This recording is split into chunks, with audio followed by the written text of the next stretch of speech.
Owner Hussein here from FightHype.com, and I'm here with none other than... You're on FightHype as well? FightHype. How many employees the FightHype got here? Say again? How many employees the FightHype got here? Yeah, but two's a lot. You know what I mean? The size of our organisation. Oh right, true, yeah. Eddie, we're taking over, you know that, you've seen that. We're here, Stratford, Westfield, for the big workout. Dillian Whyte, Whyte-Parker. First of all, let's talk about the making of that fight. Dillian Whyte was going in for a world title. There was Pulev, there's Wilder, there was all these people. Then all of a sudden, bang, Whyte-Parker came out. Very unexpected. Talk to me about the whole process. Well, I think it's two guys who just love to fight. You've got one guy in Whyte-Parker coming off a defeat where he was disappointed. He feels as though maybe he didn't show everything that he had in that fight. And you've got Dillian Whyte, who just will fight anyone.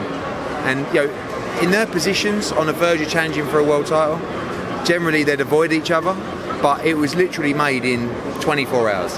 Now I said to Dillian Whyte, who was supposed to be fighting Pulev, I said, look, what about if I try and make the Parker fight? Well, I'll fight Parker. Phoned up David Higgins, he went, we'll fight Dillian Whyte. And it was done. You know, we sorted the terms out. It's a brilliant fight. It's a brilliant 50-50 fight that I keep playing out in my mind. You know, which way is it going to go? Is it the tenacity, the toughness of Dillian Whyte?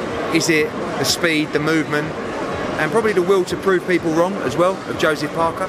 Coming from the biggest of the biggest, 80,000 at the Millennium Stadium against Joshua, to the little old 20,000 sold out O2 Arena, the Lions Den, where he will feel a lot more comfortable. He'll be ready for this fight. And when I speak to Higgins and I speak to Parker, I just feel as though they have a point to prove here. You know, I think they really want to do a number. With Dillian Whyte, we know he's in contention for a world title, but you put him in a fight where he's fighting somebody quite hungry, somebody to prove himself, like you said, from the Cardiff fight. If Dillian was to lose, obviously, we're just saying was to lose, where would that put him? Yeah, at the end of the day, whoever loses this fight is out of contention for world title. That's why it's such a high risk fight for both guys. Because if Dillian Whyte loses, he can't talk about Joshua and Wilder and these guys, you know.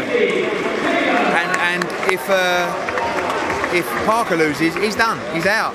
You know, you talk about a year, 2 years to rebuild yourself into that position. So, you know, I think it's fascinating. It's interesting. There's so much on the line for both guys, and I really, as the bookmakers are showing us as well, I have no clue which way it's going to go. And I want to talk to you about this pay-per-view event in total. Have you had a pay-per-view event like this which has fallen apart as dramatically like this, in the sense that Kell Brook's gone, then you've had Sam Egerton come in, that's fallen through. Now you've had, you know, there's a lot of fights falling through. Now you've got Dave Allen. There's only one fight fallen through, the Kell Brook fight.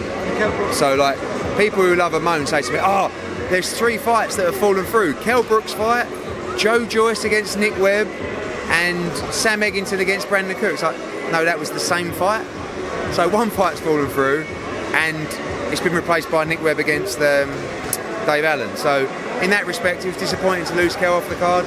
He got an injury. I didn't see people too excited about Kell Brook against Brandon Cook anyway, but they love a moan. So listen, this is a fight, a brilliant heavyweight fight with a stacked card.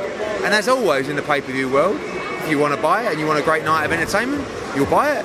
And if you don't, you'll probably regret it. But it's over to the customer.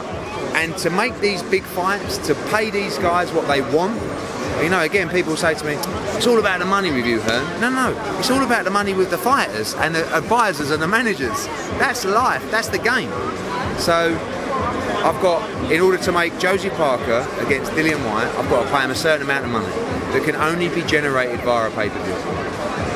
The numbers it does is down to the public. I believe it's going to be a brilliant heavyweight fight with a really good night of entertainment on the club. Where would you sort of forecast the numbers to be amongst the pay-per-views that you've done previously? You know, I generally like to think that I'm very spot on with my predictions. The one that I got drastically wrong, well, not drastically wrong, I knew it would be huge, was Parker Joshua, you know, which went on to nearly break the record. You know, I don't know. 300,000. On the pay-per-views, the fighters own the show, so good luck to them. However big this fight is, however big they are as individuals, will be transcended in their paycheck. But by the end of the night, both these guys will be millionaires through Saturday night. And for me, as a promoter, when both guys are putting their careers on the line, let's give them the money. Let's give these fighters the money. Eddie, you've been around this game for a long time, but when you put a pay-per-view show on, there's always people moaning. There's always a moan. When you go on social media, there's always people moaning. Have you sort of decided to just show a blind eye to that sort of thing? It's the customer's job to moan. You know, they're gonna, when it goes well and it's a good night and everyone says that was great, Phil, tell me it was great. Not all of them, but ultimately, as always, the product will give you the results. So on Saturday night, if it's not a great night of boxing and the main event's a stinker, guess who'll be getting in the neck? Me. It's part and parcel of the job. If I went down and dissected every person on social media saying, oh, I'm not buying, listen, in an ideal world, everything would be free in life. But ultimately, to make this specific fight this time, this is the only way it can be done. Right. You know, and as much as, don't get me wrong, I do love a pound note.